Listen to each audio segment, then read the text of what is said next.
Hello and welcome. Today we are discussing the budget, but in layman's terms. So if we are discussing in layman's terms, I have here a budget in Dagbani, I have a budget in Ewe, I have a budget in Tree, I have a budget in Zima, and I have the citizens' budget. Now this is my kind of budget, nice, simple, straight to the point. The other ones get so complicated. The 17.5% put on fuel, but it's only going to go up by 3%. What is all that about? Again, the fundamental question we want to find out is, this budget, is it really to transform Ghana or just to stabilize Ghana? What is it? With me to discuss this are very, very important people who know figures and understand economics. As for me, my name is Nana Ansakwa, and this is PM Express. When we come back, I would introduce my guest station.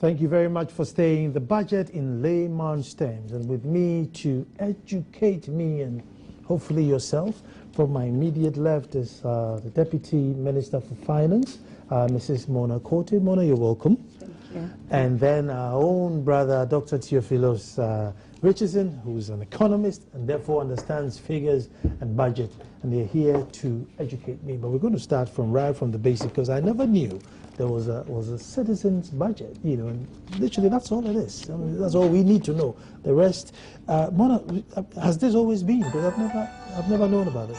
It hasn't always been. There have been other civil society organizations who've come up with all sorts of citizens budget type things, and we decided that this time we would also put out one which explains the budget in simple language and has nice pictures, and it takes you straight to the point for what you need to know and answers the questions that are on your mind. Well, I get one for myself, and as time goes on, as I educate myself, I will share with you. Great. Mona, I'll still stay with you.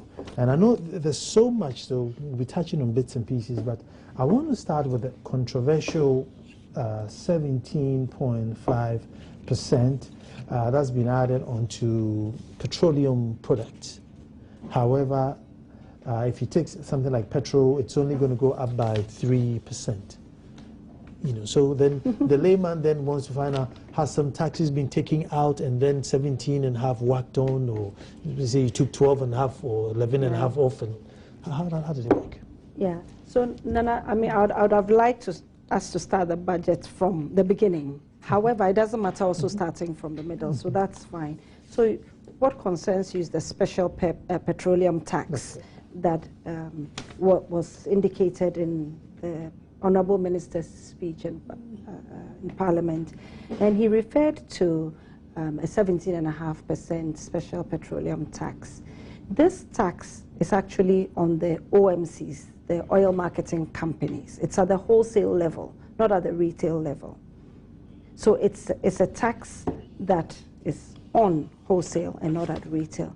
So let's go down to retail, since today is about me and you, individuals, or small business holders, or even large business holders. So you and I who use, so we are the retail. We are referred to as the retail. So in terms of premium, and I'll go over it again, but I know that the day after the budget, on the front page of the graphic, it was laid out again, the effects of this tax. For premium, which is the petrol that we all buy, it's going to go up by 3%, which translates to 10 pesos per liter. So that's what it is, 10 pesos per liter. For kerosene, it goes up by 2.8%, which translates to 9 pesos a liter. For gas oil, which is diesel, it goes up by 3%, which again translates into 10 pesos a liter. There are two other kinds of fuel which you and I don't use. It's used mainly in industry. MGO, marine gas oil, and RFO. Those, the MGO will go up by 3.2%. The RFO, no change at all. LPG, which is used a lot by those who cook, generally. And also increasingly, we are seeing some automobiles using LPG as well as fuel. LPG is going down by 9.8%. So even after the tax? Yeah, so even with that, it goes down, and it goes down from 32 so 25, 93.7 plus 5, so it's 12 pesos down, 12 pesos down. And then for premix, that is the important fuel for fishermen. Yeah. For premix, we have no change. So the fishermen will feel no change at all when they buy their premix. So as you can see, there's varied effects on does the, it mean on that the different the wholesale people bear the effect of the increase and they are not supposed to pass it on? So you see, since we are talking to lay people and we don't want to get into too much of calculations, the 17.5% gets onto the wholesale people's cost. However, there are tax credits in there in the calculation. So it doesn't result in a full impact of 17.5% on them. And that's why for the individual products, you see the highest being 3% on a change. Who gets the credit? The you and I or the wholesaler? The wholesaler. There are credits in there for the wholesaler. Okay. Yeah, because there's a price build-up. And that price build-up is a whole big formula that I don't think we want to go into tonight. But that results in certain credits. And then eventually, this is the real increase felt by you and I that I have referred to. The highest one is 3% up. The lowest is minus 9.8 going down. Okay. Dr. Richardson, now to the layman out there, this budget, is it to transform your life, or is it just stabilize your life? Good evening to our cherished viewers. I'll answer this by first tracing the background. In English, no economics? No, in English, yes. Good. I mean, some people have been saying things about what I've, how I've tried to explain issues. There are certain terms which there are no English version. Yes, no English you can't avoid them, or you cannot explain things any better. And if you try to do that, you will rather dilute, the importance or significance of the issue. Do your best. Today, English. So, yes, English. What's the background? This budget has been introduced against the background of one, falling output, rising unemployment. We know that in the gold industry, for example, Obuasi are shedding about 500 or 600 workers. All right, that's obviously going to affect employment in the formal sector. It's going to affect our GDP output, mining being one of the important or dynamic sectors of the economy. Also, we've had, I think inflationary pressures are high. Inflation is on the upsurge, in response to which the Bank of Ghana increased the base rate or the prime rate or policy rate from, I think 17 or 19% to 21%. Then we have all kinds of disequilibrium in the economy. The bulging budget deficit, which is a problem and which the budget attempts to deal with, which has also given rise to the burgeoning government debt overall, reaching about nearly 60% of GDP. So if we take even this scenario, all right, the budget is primarily concerned with stabilizing the economy within the short term, as Antimona and the minister has emphasized, in order to prepare the economy for the transformation of the basic structure of the economy within the medium term to short term. I mean, this is not the first time we are saying this. The economy has taxied on the tarmac for a long time, and it has never taken off. So I think for now, what we can do is to address ourselves to those measures in the budget which are meant to stabilize the economy. In other words, they are basically stabilization measures. And how these stabilization measures, will ultimately impact on the standard of living of the ordinary Ghanaian. In other words, how these stabilization measures, including the increases in petroleum products, will affect the cost of living of the Ghanaian in the short term. The bread and butter issues. How will it affect the prices of basic goods consumed by the typical household? How will it affect the size of my bowl of kenke? How will it affect the size of the fish which is sold for 5 cedis or 2 cedis or 1 cedi? The bread and butter issues, which are the most important things that the budget should primarily deal with, so that the individual is assured a certain critical minimum standard of living. And I think this is what, to me, is the most important thing. Let's, for now, put aside the transformation of the economy. And of course, if there's time, we can deal with it. The bread and butter issues, Mona, and I think that's what broke everybody's heart when fuel prices went up. Because everybody was expecting that, if anything at all, let it stay the same.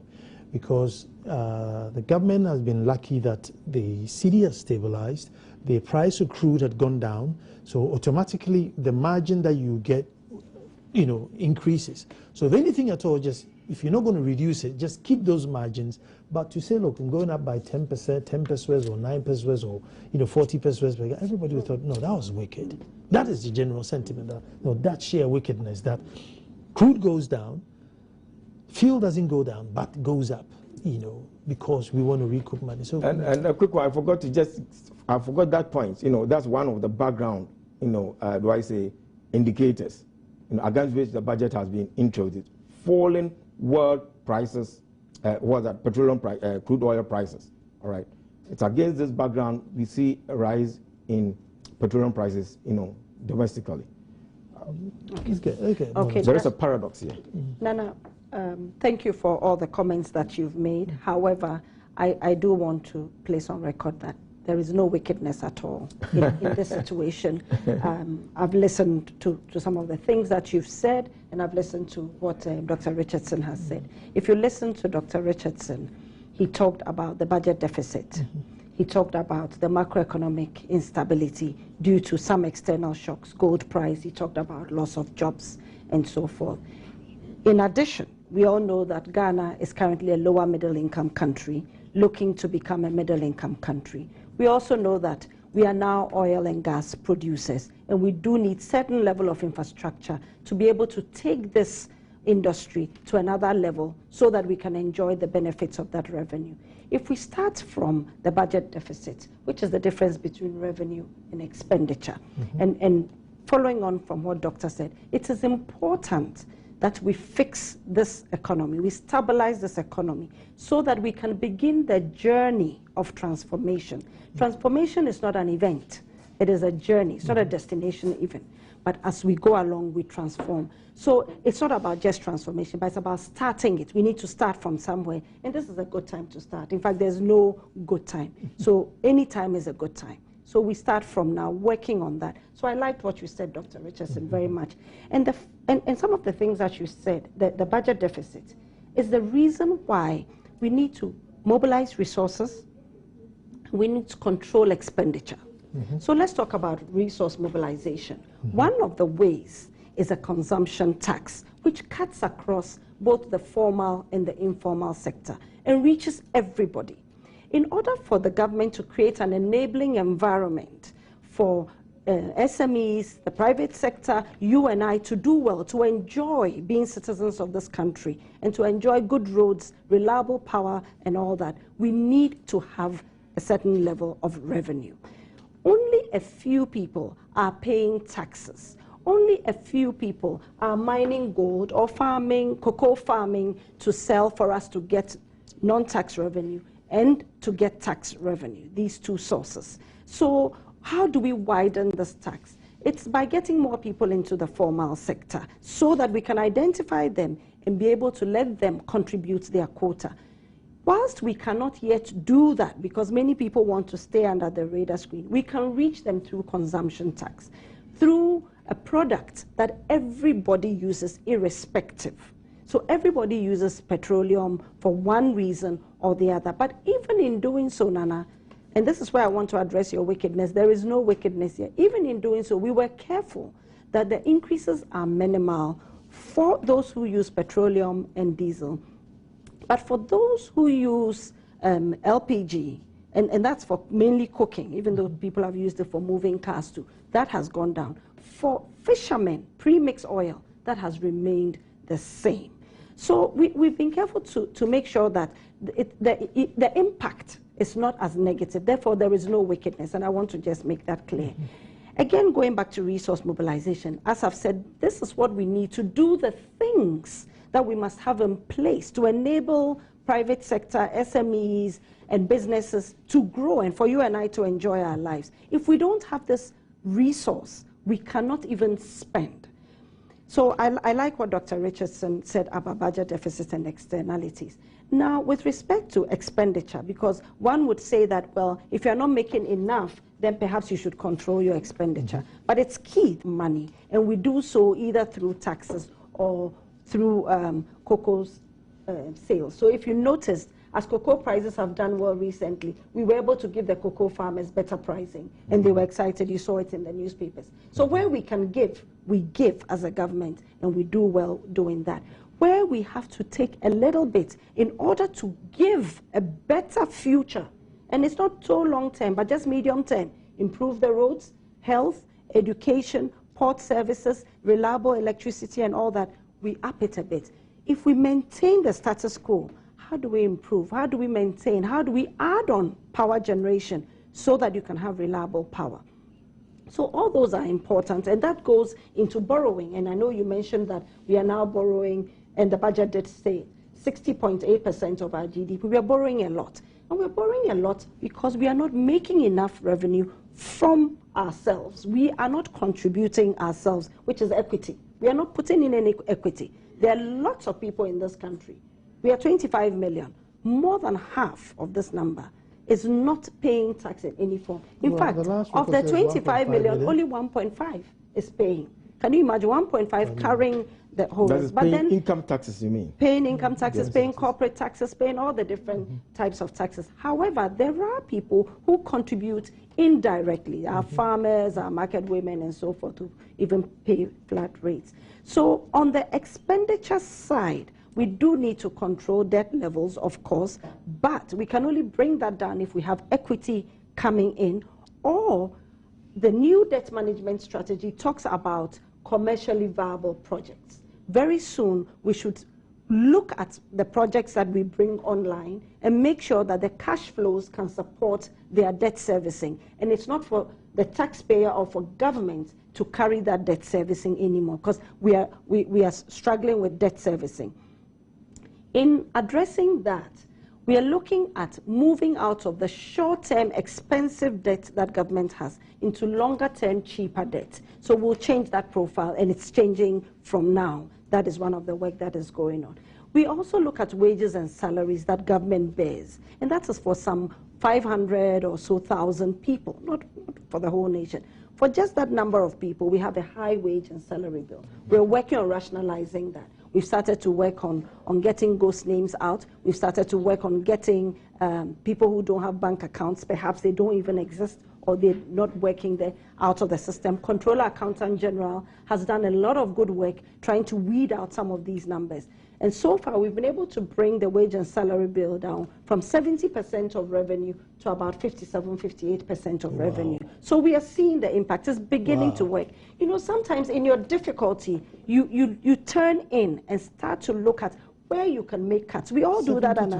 Yes, we all do that at an individual level. I mean, when you no longer can afford something, you look inside and say, where can I cut? What can I do to make some changes? So I think we're all on the same page. Ghost names. These were ghost names. These were people who perhaps had passed, but their names hadn't yet gone off the system, and so forth. So we've been able to prune that down, and we will prune that down further. So that will happen. I've talked about the two big items that were on our expenditure list: wages and salaries, and then debt servicing. And we are working on bringing that down so that the revenue that we collect can go more into capital expenditure, the energy that we need, the water that we need, all those things that need to come, and not just come sporadically, but be reliable. I mean, at this point, everybody in Ghana is inconvenienced by the Dumso. Dumso does not know any party colors or any party person. It cuts across. We are all inconvenienced. We all don't like it. So we all work towards getting it back on track.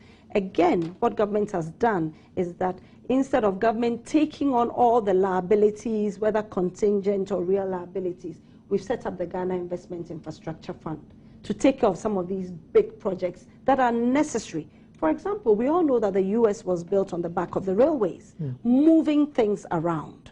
I know that sometimes people think, but what do you need roads and railways for when we are looking for food? How do you get food to move from the hinterlands to the cities where you are? It's by mode of transport, road or rail. We need to build up that network. So for example, with the Western Rail, we are looking at building that, because the Western Rail is where most of the minerals are and the food is and all that, but mainly the minerals to bring them to the port through the Ghana Investment Infrastructure Fund. Railway systems are commercially viable. They can make money on their own. So that goes into the Investment Infrastructure Fund and is funded from there, and it gets repaid. So we are learning to be fiscally with an F, disciplined. Fiscally disciplined in how we approach debt management. It's no longer about a certain Abain sitting somewhere who is picking up the tab and you don't worry about it, but we all become responsible, and so that we can move to that next stage of becoming a middle-income country with the infrastructure to support our oil and gas production. And I know I've said a lot, you know, in this short time, but this is what, in layman's language, we seek to do. We need to not be selfish and just think of, oh, a wicked budget and pay more for petrol, so and so, but to think longer term, this transformation, moving from short-term gains to longer-term gains. As you and I speak, we see so many cars on the road. Every morning there's traffic to move back and to move forward. So clearly, there is a need for us to start thinking about public transportation so that we all don't just jump into cars and try to push our way into the city center. So those are some of the things that will come up. Before I bring Doctor in, revenue-wise, we are collecting about 30.9 billion, and then we are spending about 41.2 billion. There you go. Now, so the first thing I would say, and most people will say, is that we don't see modesty amongst the political elite. I mean, the cars you drive, and I mean, like, you know, Arab sheikhs, could we cut down costs there? Because I mean, those are very expensive. These V8s that are now common are 100,000 a piece. I mean, you don't give them money for it. Okay, so expensive cars, using expensive cars. Expensive maintenance. Expensive maintenance. Maintenance on fuel. Very. And it all adds up. Okay, so this government came into power and came to meet these cars that had been bought and were being used, expensive to maintain. So some of these problems are legacy issues that have been inherited. However, once you've come into power, you inherit, you take it and you work with it. You don't complain. So we are working with what we have.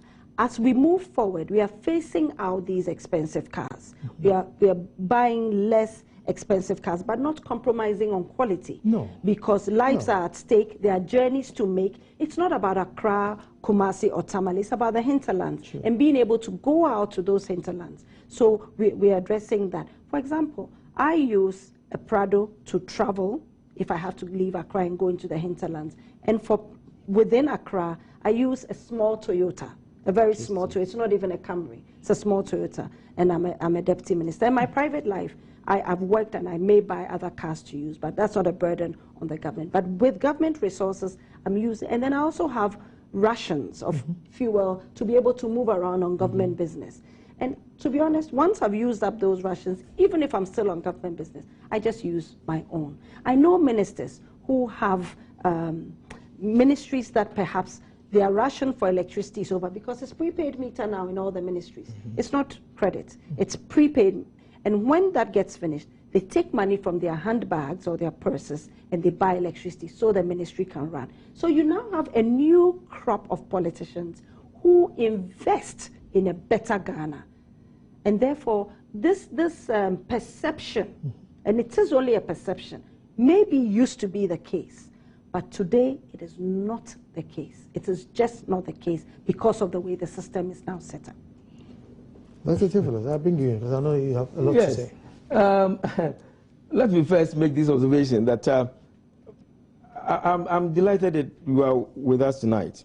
For a long time, it's been a hell trying to get the Minister of Finance himself, to come on board to, elucidate things, and then debate with us, about the nitty-gritties of the budget. I'm not making excuses for him, but I must explain. The Minister of Finance's job is so hectic that if he has to leave it and sit in the studios, that would be difficult. Anyway. So his deputies assist him in doing that. Yes. But he would love to come and have chance. Yes, but I do know, having lived abroad for a while. Basically, I'm saying it's not intentional. Yes, as a student, Gordon Brown and all the top ministers are pulled, including even the Prime Minister, is pulled by the journalists to explain certain things because their jobs are. But he does it. But he does it. He was at Joy 2 hours when in the there are morning. critical issues. So I'm happy to have you, and the way you're going about it, I also like your approach. Thank you. You said so many things about how many minutes? I know. 15, 20 minutes. And I'll go back to the fundamental issues. Fine. I made reference to the budget deficit and the government debt, because they are at the heart of the budget. The budget seems to be, or government fiscal policy seem to be preoccupied with these two economic indicators or financial statistics. All right. And I think that budgets are not supposed to only address our budget deficit and budget the debt. No. There are other things the budget must accomplish, including the redistribution of resources, allocating resources for the provision of those services used by the citizenry. And do you find that in the budget? And it is in the budget. Yes, and this is my worry, that I don't find much redistribution of resources. Those redistribution, allocation of resources that assure a certain critical minimum standard of living. For example, if we are increasing petroleum prices as we started, definitely it will have some impact on the cost of living.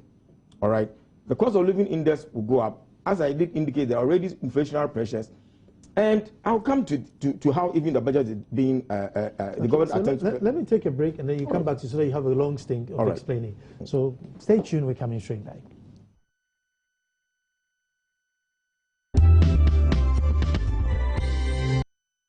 The budget in layman's terms. I mean, it doesn't get.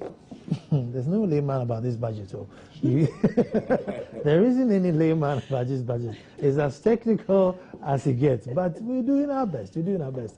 But just before we broke, Doc, you were in full flight, building up your case. Yeah, I think the budget, is meant to assure, as I did indicate, a certain critical minimum standard of living.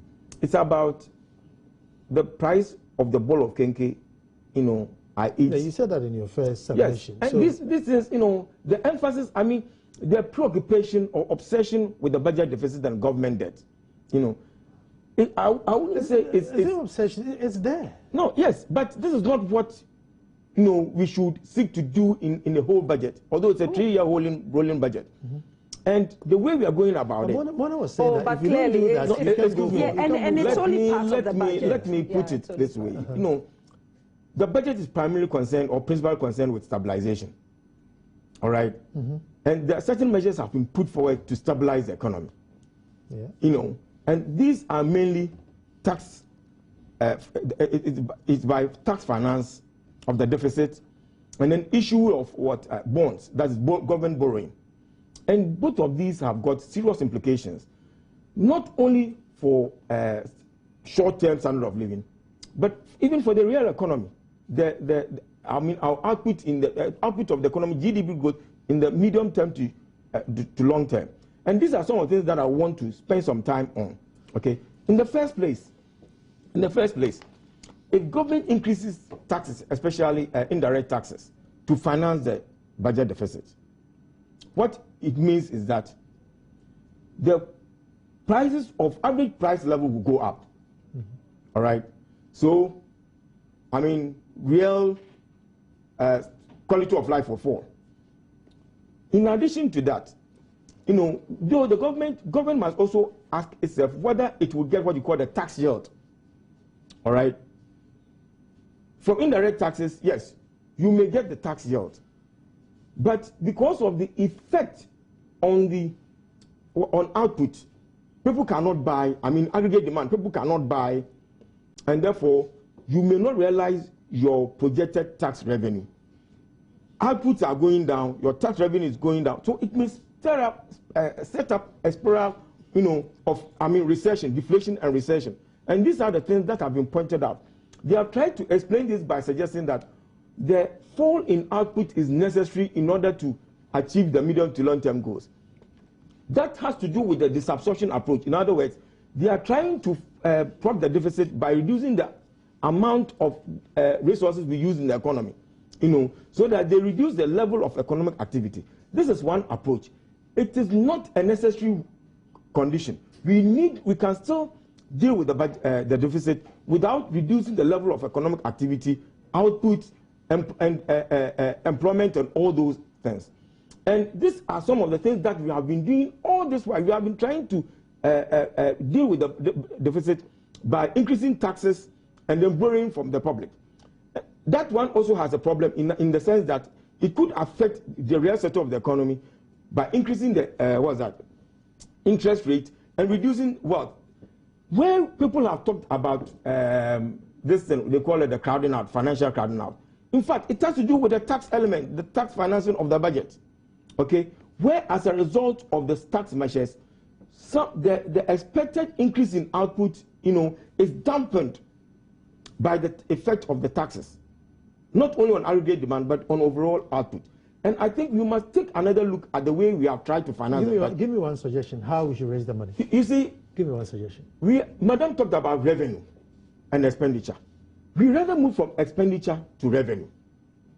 The government has certain amount to spend in a given year. Well, at the moment, at the moment we make 30 billion and we spend 41 billion. So we need to plug this hole. It is the 41 billion. So for example, we've got certain traditional expenditures. Police, the military, teachers, nurses, they are locked in.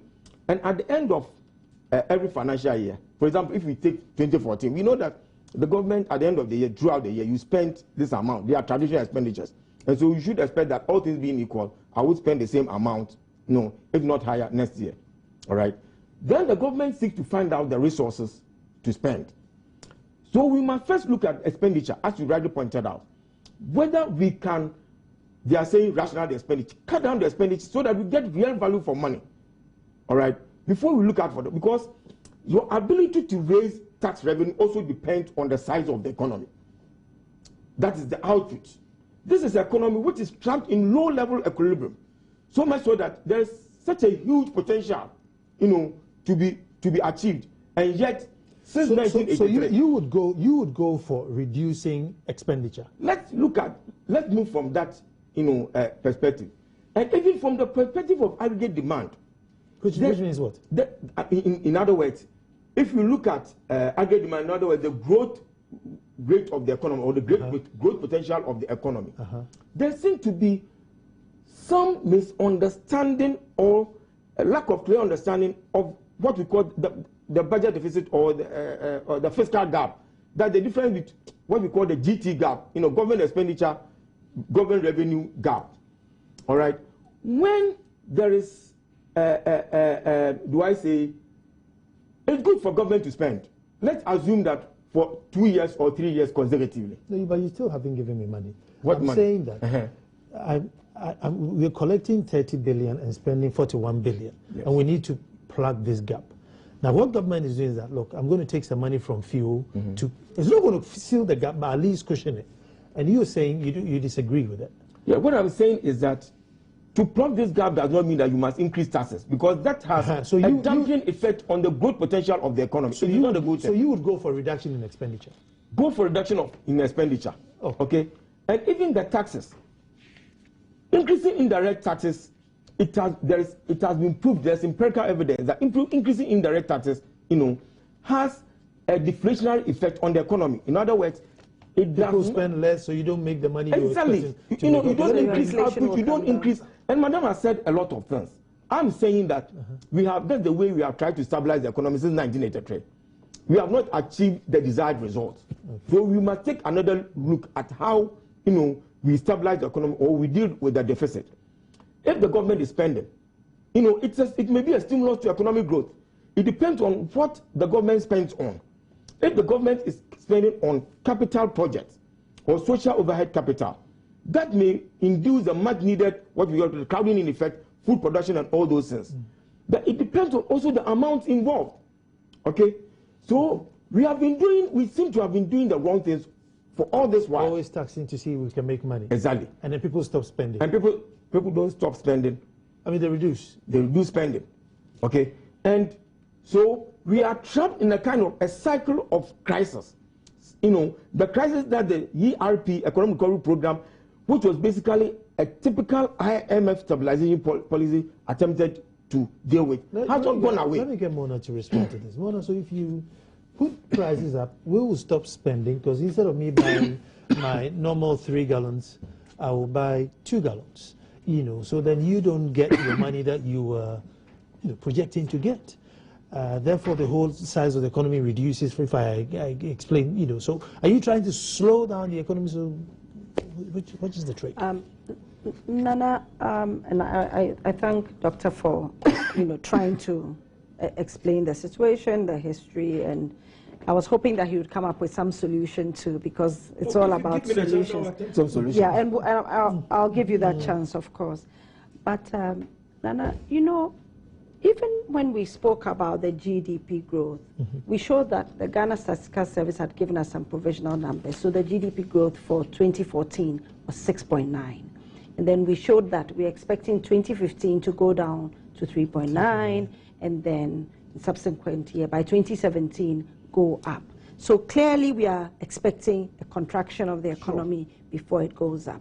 I always liken it to sometimes before you actually speed up, you contract a little bit, you gather momentum, and then you go up. So the curve is like that for... No, excuse me, and madam, this is what I'm saying, that we don't need to suffer such a decline in the growth rate of the economy to achieve the long run.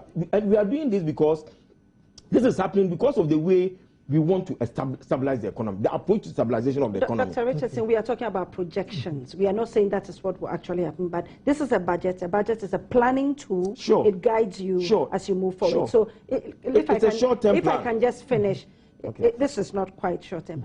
If I can just finish. So that is what we are projecting, because we are trying to be as realistic as possible. That listen, with the way things are going and the infrastructure deficits that we have, and the fact that we need to spend on bringing this infrastructure to a level that will help us to transform, we may see some contraction.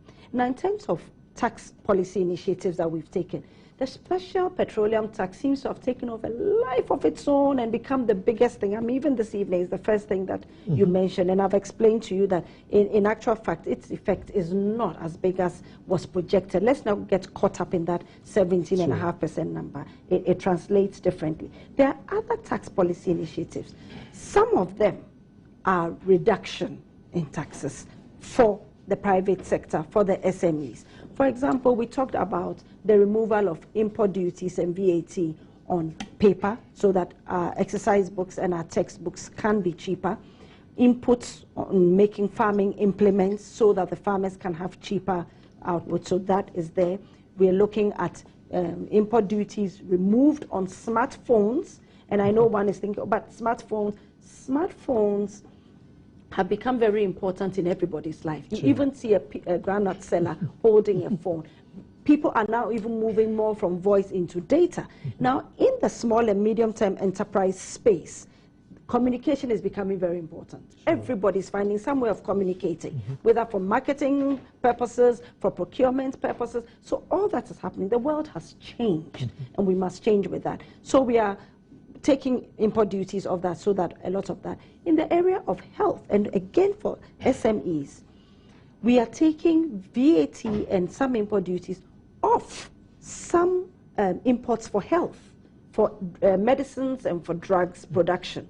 So recently, Dan Adams enjoyed that and was able to do well. Of course, there are still other things that he would like to see, like interest rates coming down and so forth, which we will discuss in a few minutes. However, because of these policy initiatives, tax policy initiatives, they are able to bring in their inputs to be able to create better output. NS Chemist, Tobinco, they've all benefited from that. We've also worked through ADF to give better price funding than going straight commercial loans. Sure. They are not as cheap as concessional or grants, but they are in between there. So we've been able to even give capital. You know, there are times when you may even have, you may not even find capital at all. So the pricing doesn't even matter. But here's a situation where the capital is there, it's accessible, and you can negotiate prices to get it. So we have dealt with the SMEs, made sure that the reforms concerning export-led growth, value addition, is all being put in there to make a certain sector of the economy, the private sector, which we've always said is the engine of growth, be able to grow. So in that way, we will see output increasing. But like I said, GDP, the growth rate, come down a bit and go up. That is our expectation. It could do otherwise. But we know that we are heading towards this oil and gas phase 2 level. So that may happen. To do directly with budget deficits, expenditure, and so forth, I believe that if Dr. Richardson remembers, I did speak to the fact that there are two large parts of this expenditure, wages and salaries and debt service. And I explained how we're working on it, the new debt management strategy, and the work that is being done by Controller on wages and salaries itself. And I did say that this wages and salaries bill concerns a certain 500,000 or so people, as against 25 million people who live in this country. So again, putting it in perspective and saying that we're working on it. So those are the short-term things that we try and work on. And the revenue is going up, not only from special petroleum tax, but for example, withholding taxes are higher for directors' fees. We are increasing excise duty from 150% to 175% on tobacco. We call some of those things the sin products. So we are looking at other ways of also increasing revenue so that we can do the things that we need to do whilst reducing that gap. Ghana has had a surplus budget before. But a surplus budget is not necessarily what you need. Was it a champions time, right? Oh. I believe so. It's not necessarily what you need. Yes. Even a budget deficit in itself, it's not a bad thing, like you said. You said it yourself, that it depends on what you're doing with the money. And that's where the focus is now coming. And the level. What are we doing with these monies that we have?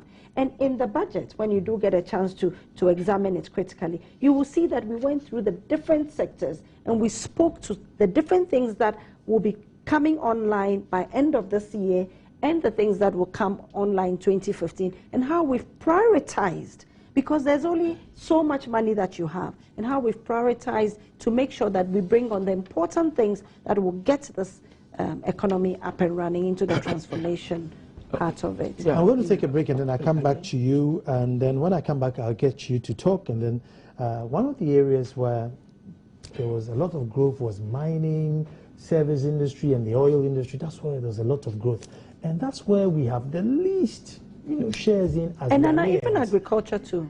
And agriculture. There was growth in it. So when we come back, we'll talk about that stage.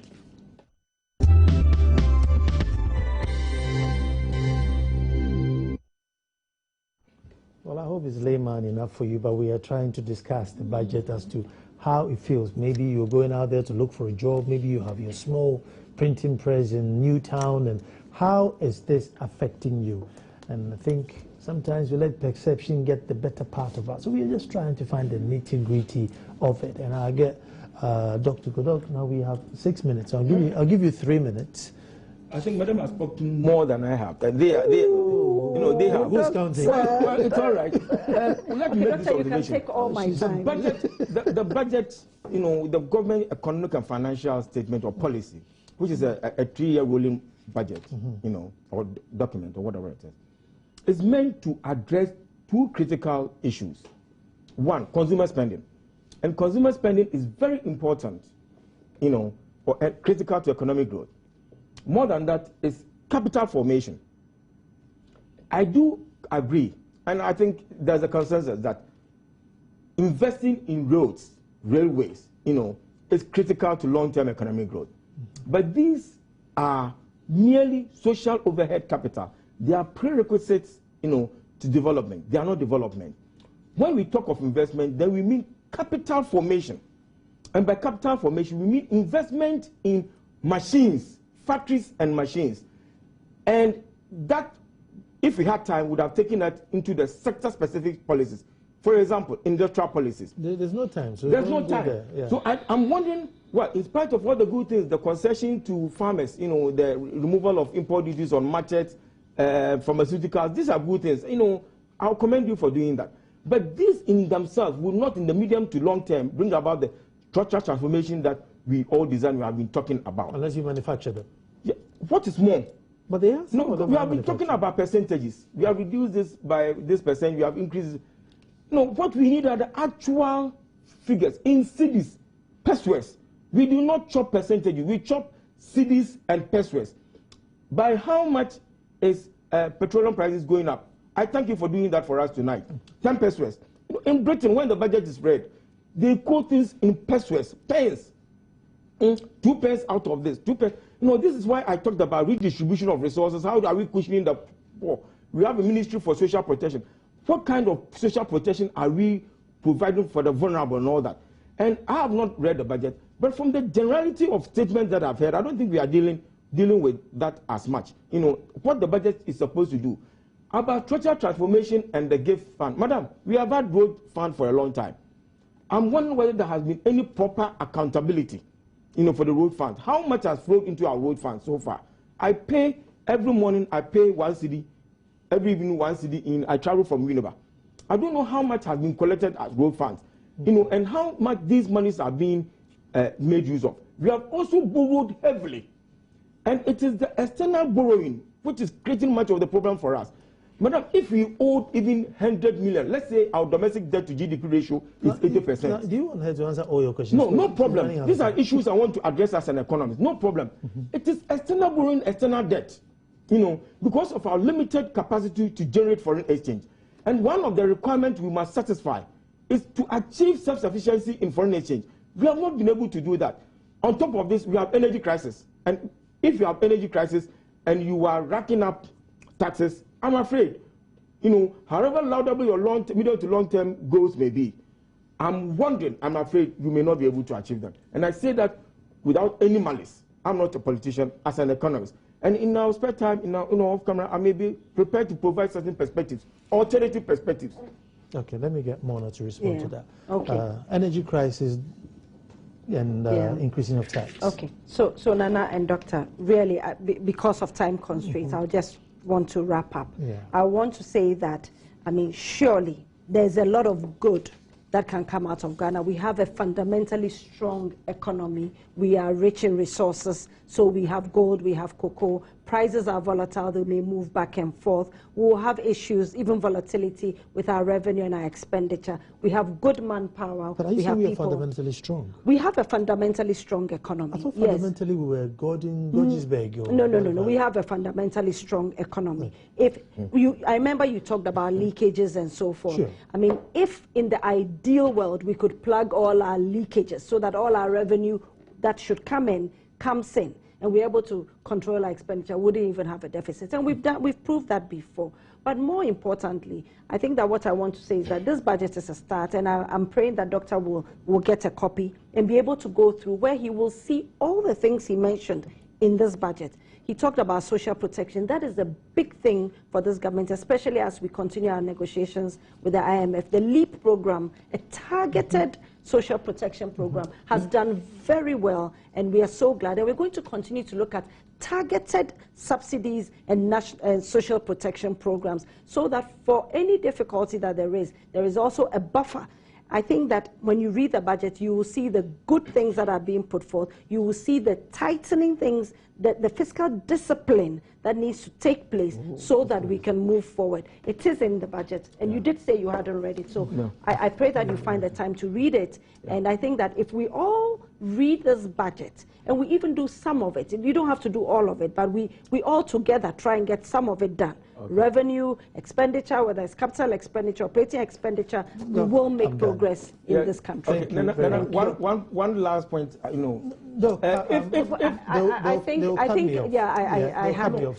was supposed to have the last word, and I waited. Yes. So I do have the last word. Let's prophesy good for this country. Yes. This is the country that we have. And if there are any solutions, we take that on board. This is a listening government. Very much. And we'll do that. My director yelling at me in my ear.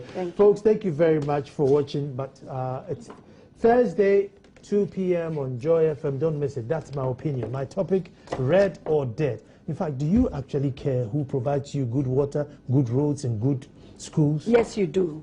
I don't. I just want it. Yes, you do. You want it. And someone has to provide it. So you must care who provides it. Oh, I see. Yes. That's a good debate for tomorrow. But on the 6th of December is the next cleanup, and we should all get out there and clean up our city. So I'm reminding you, 6th of December, get out there and clean the city. And it's being done in commemoration of His Excellency Aliyu Mahama, late, if I may say. But thank you very much for watching. Tomorrow we'll be back to do it all over again.